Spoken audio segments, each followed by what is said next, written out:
সাংবাদিক মামুন রাফিকে হাতিয়া টিভির পক্ষ থেকে অভিনন্দন। দৈনিক প্রতিদিনের কাগজের নোয়াখালী জেলা প্রতিনিধি হিসেবে সাংবাদিক মামুন রাফির দায়িত্ব গ্রহণ করায় হাতিয়া টিভির পক্ষ থেকে আন্তরিক অভিনন্দন ও শুভেচ্ছা।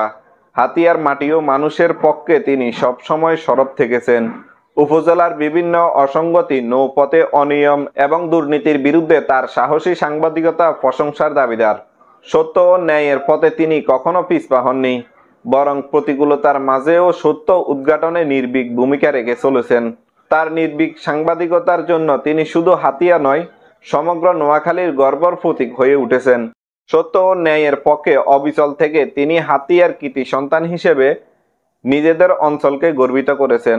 তার নিষ্ঠা, সাহস দেশের সাংবাদিকতার মানদণ্ডকে আরো সমৃদ্ধ করবে।